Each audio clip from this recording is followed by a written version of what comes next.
The Buddha, in his first sermon, proclaimed a few noble truths for humanity. Second of which was desire is the root of all suffering. But have you ever really thought about what desire is and how does it arise in our mind? Many traditions tell us to either suppress our desires or to control them. But are desires good or bad? Or is there something that we haven't truly understood about them?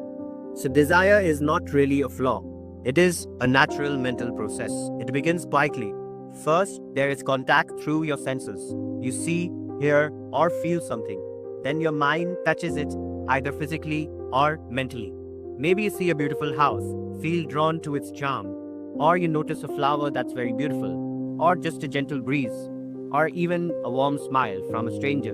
And next, a wave of comfort or pleasure arises in your body. But that is just for a mini second. That is the sensation which makes you actually feel good. In that mini second, you're actually in the moment. But in that same split second, a thought enters your mind. That house is so beautiful. If I owned it, that would make me happy. That beautiful flower would really look good in my house. Or something like, only if I could make this moment last forever. These are all your mind trying to possess that moment, and suddenly a simple moment becomes a story, something that you want to chase, something that you want to possess. A sensation becomes desire. The process that desire follows is always the same. First, there is contact through your senses, then there is sensation, then a thought arises, and that thought is the origin of desire. But let's delve a little deeper. Not all desires can be considered equal either. Sometimes desires are restless. A person's craving to always want more and never be satisfied with what they have is one of these kind of desires. The other kind of desire is the one that brings us alive.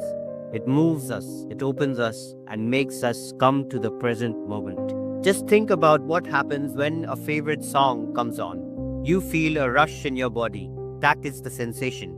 And as you start to dance, thoughts start to fade away. You are simply present. That's desire turned into presence, a moment of meditation most of us don't even realize we are in.